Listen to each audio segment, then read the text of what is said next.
Good morning students, welcome back with new chapter. I am Abrar Ahmed.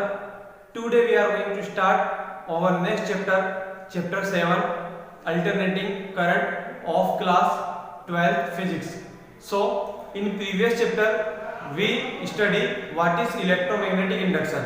In previous chapter we study what is electromagnetic induction, about electromagnetic induction, mutual induction, self induction and many other topics.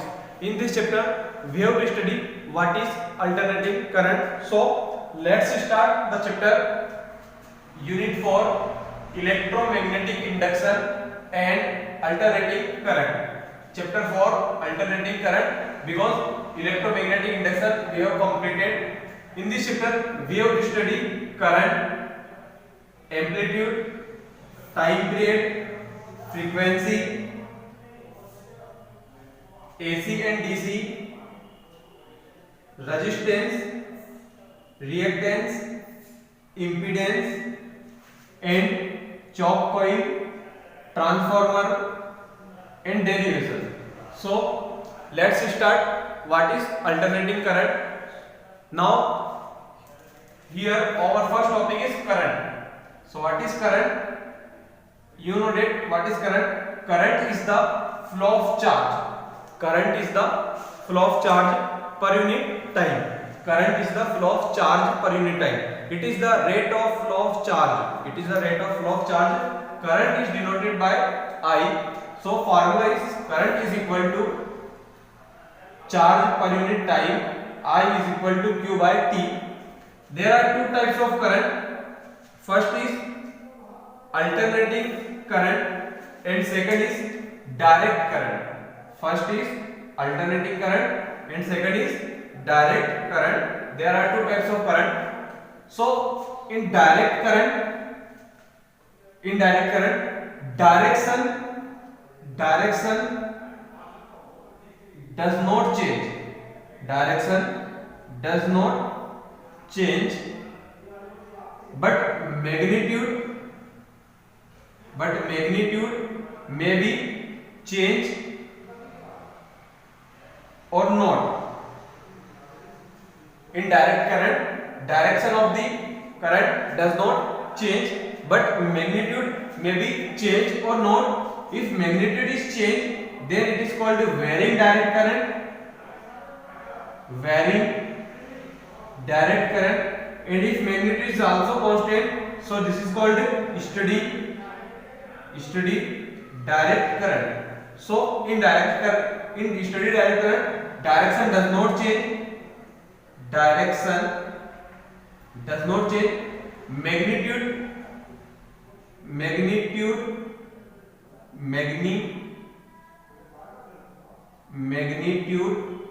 does not change. Both are not changed. Direction and magnitude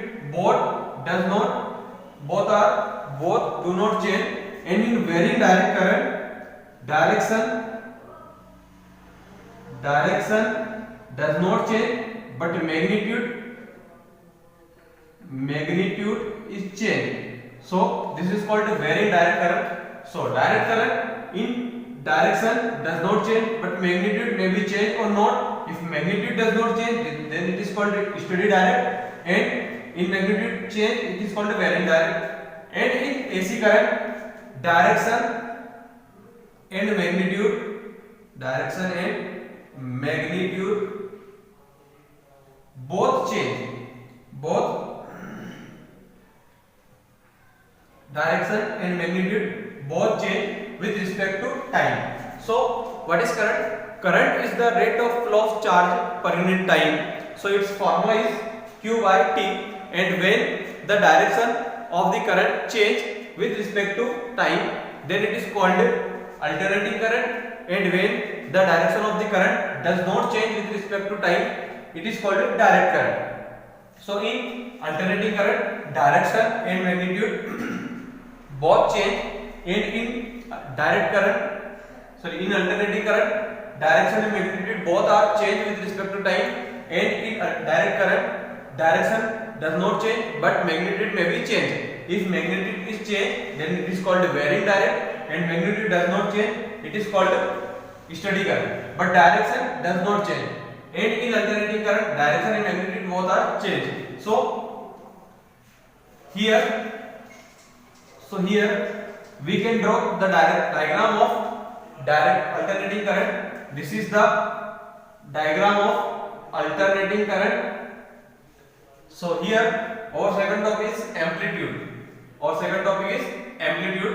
So amplitude, this is the maximum displacement either side of the either direction, in either direction. It is called amplitude, and amplitude is denoted by A. Amplitude is denoted by A. According to direct alternating equation, current is given by I is equal to I naught sin omega t, and V voltage is given by V naught sin omega t. So according to this equation, this is called A. This A is called amplitude. Amplitude is the maximum value. It is the maximum displacement of the current on either side. It is positive axis. It is negative axis. On either side of the axis. So amplitude. Now our next topic, time period. So time period is the time taken by the current to complete one cycle. So here if we are starting our cycle here from here, so this is the one complete cycle. This is again one complete cycle. So if we are starting here, so this is one complete cycle. So time taken by alternating current to complete one cycle. The time taken by alternating current to complete one cycle is called time period. Time period is denoted by T, and its formula is 2 pi divided by omega. So T is equal to 2 pi divided by omega. This is the formula of time period. Now our second topic,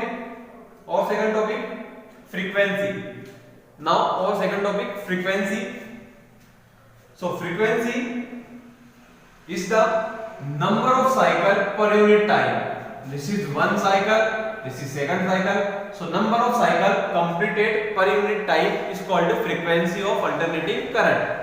Frequency of alternating current is the number of cycle per unit time. Frequency of the alternating current is the number of cycle completed per unit time is called frequency. Now our next topic is AC and DC. Alternating current and direct current.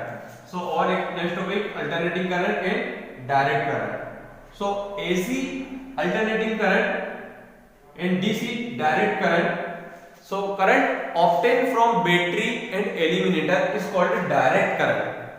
So current obtained by cell, battery, cell of watch, battery of car, any vehicles, and cell and eliminator is called direct current, and the current supply in our houses is called alternating current. So alternating current is more dangerous and direct current is less dangerous. Alternating current is more dangerous, direct current is less dangerous. It is dangerous, but as compared to alternating current, DC is less dangerous.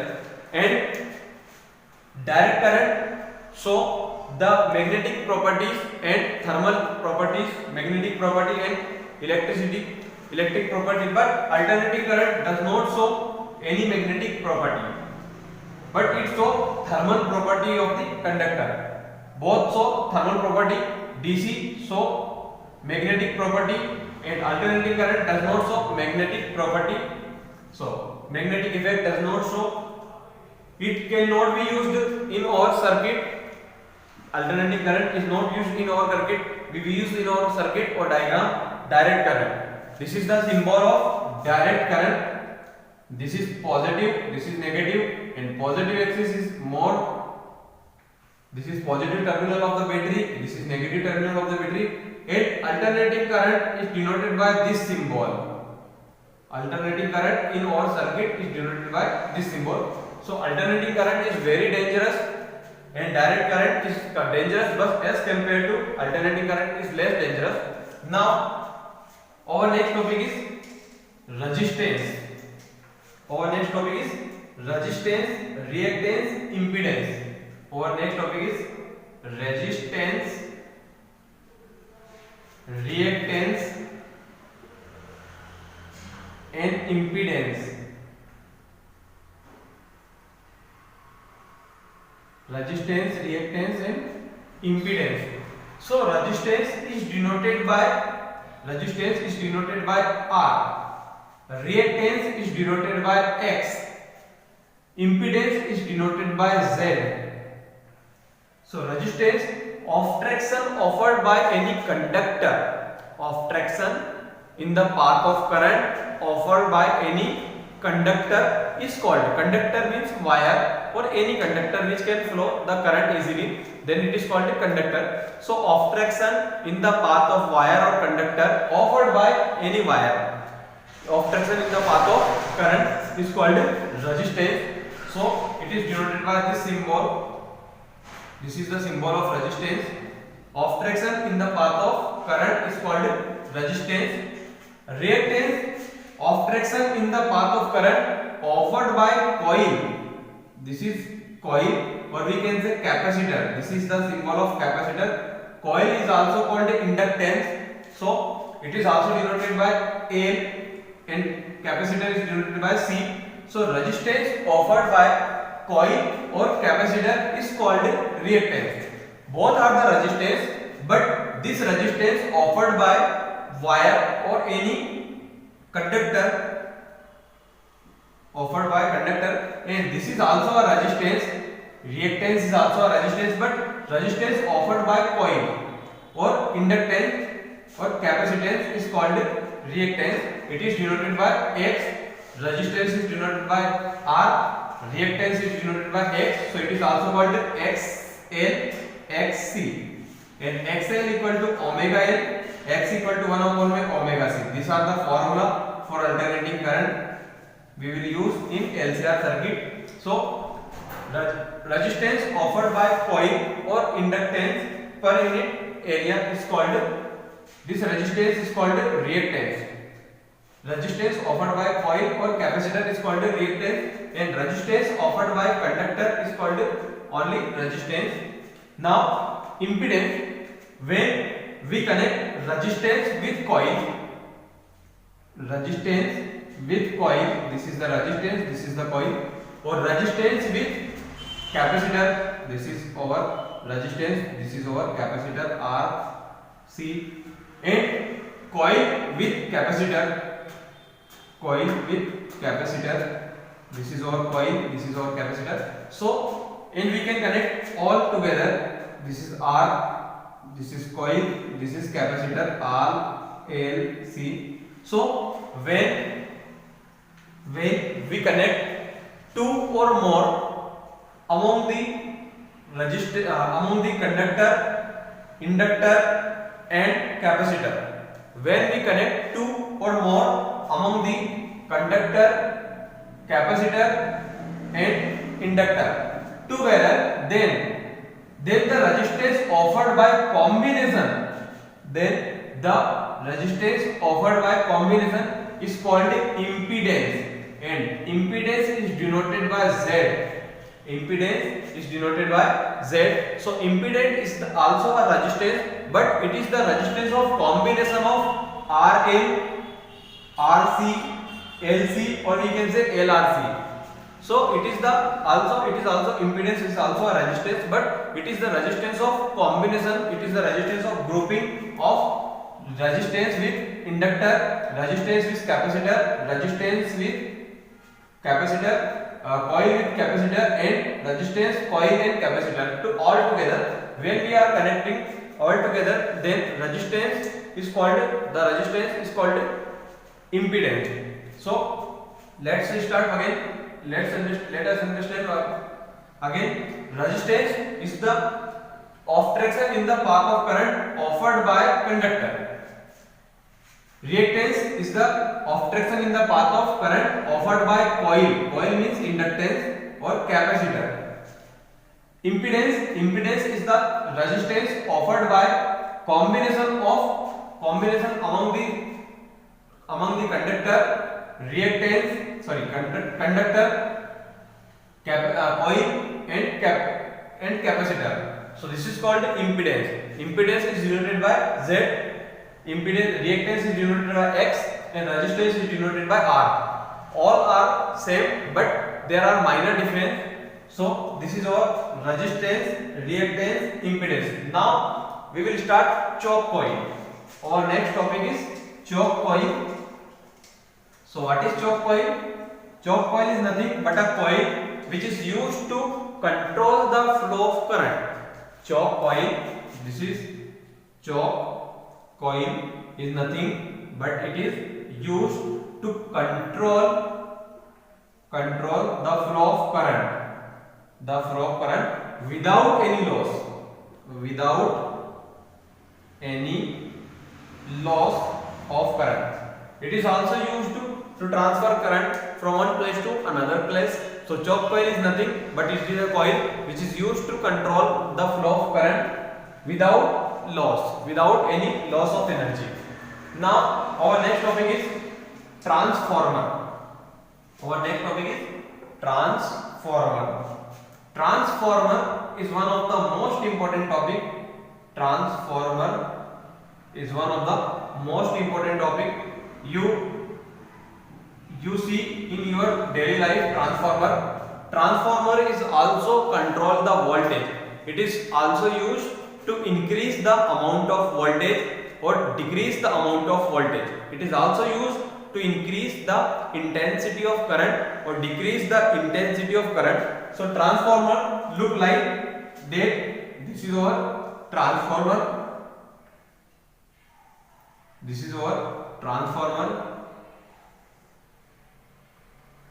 Transformer look like this.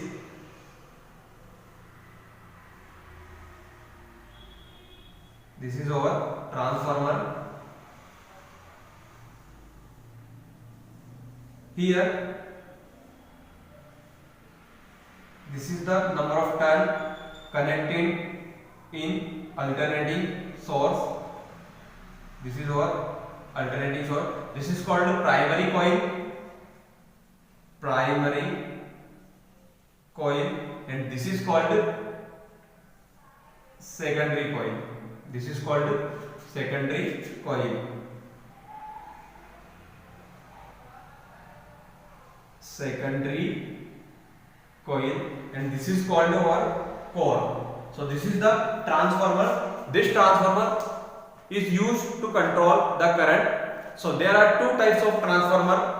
First is step up transformer and second is step down transformer. There are two types of transformer. Step up transformer and second step down transformer. In step up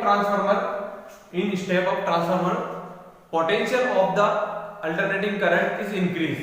In step up down transformer, when we need the high potential of current, then we use step up transformer, and when we use low potential of current, then step down transformer is used.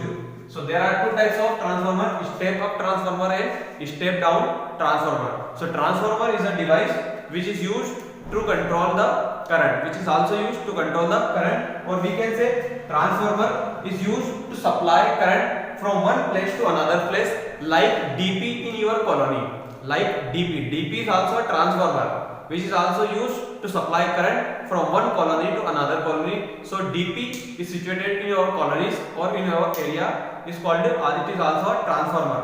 So transformer control the voltage. So there are two types of transformer: step up transformer and step down transformer. The transformer based on the principle of mutual induction. What is mutual induction? In previous video you know what is mutual induction. When current flow in one coil, when current flow of current change in one coil, then induced current developed in another coil. This phenomena is called mutual induction. So transformer is also based on the principle of mutual induction. Remember the point, one of the most important point, transformer. The principle of transformer, principle of transformer. So the principle of transformer based on the principle of mutual induction.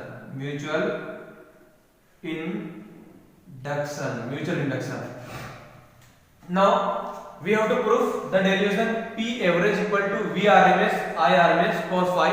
This is very most important derivation, especially for 12th class. So let's start. Derivation P average equal to V RMS I RMS cos phi.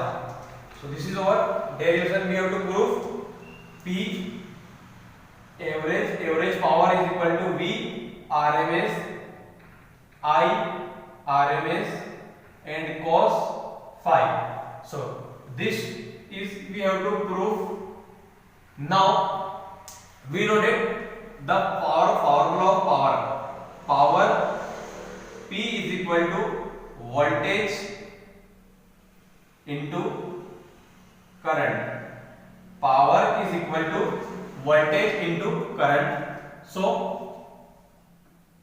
P is equal to V into I. This is the formula. P is equal to V into I. But according to alternating equation, I is equal to I naught sin omega t and V is equal to V naught sin omega t minus phi. This is, so we can put this value P is equal to VI. So formula V naught sin omega t minus phi and I is equal to I naught sin omega t. Sorry, there is a mistake. I is equal to I naught sin omega t minus phi and V is equal to V naught sin omega t. V is equal to V naught sin omega t and I is equal to I naught sin omega t minus phi. This is our omega, angular frequency omega t minus phi. So P, this is P, V, the value of V naught sin omega t, V naught sin omega t, this is V naught sin omega t into I. So I is I naught sin omega t minus phi. So this is V naught, this is sin omega t minus I naught sin omega t minus phi. We can multiply and divide by 2, both numerator and denominator. So this is our P power is equal to 1 by 2 V naught. We can arrange this I naught sin omega t and sin omega t minus phi. So this is multiply by 2 and divided by 2. Multiply by 2 and divided by 2. Here a formula becomes 2 sin A sin B.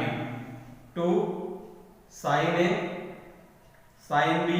Formula is cos A minus B minus cos A plus B. This is the formula 2 sin A sin B. In 11th class you know what is the formula. This is the trigonometry formula. So P is equal to 1 by 2 V naught I naught 2 sin A sin B. So cos A plus B, A minus B. B is omega t minus plus phi minus cos A plus B. A is omega t plus B is omega t minus phi. So 1 by 2 as it is, V naught as it is, I naught as it is, 2 sin A sin B. So formula is 2 sin A sin B cos A minus B minus cos A plus B. Here omega t is cancelled. Now we can solve. P is equal to 1 by 2 V naught I naught 1 by 2 V naught I naught cos phi minus cos omega t plus omega t 2 omega t minus phi. But remember the point, for complete cycle cos 2 omega t minus phi is 0. For complete cycle cos 2 omega t minus phi is equal to 0. So this is 0. So remember, remaining 1 by 2 V naught I naught cos phi minus this is 0. So we don't need to write. So P is equal to V naught I naught cos phi. We can write 2 as under root 2 into under root 2 because 2 is the sum of under root 2 into under root 2. It is the product of, we can write under root 2 into under root 2 is 2. So 2 can be written as under root 2 and under root 2. So this is the average power. V naught upon root 2 is called V RMS. I naught divided by root 2 is called I RMS, and this cos phi. So this is the formula of average power. I hope you are understanding. So this is our alternating current chapter is finished. Now we will start our next chapter in next video. Thanks for watching.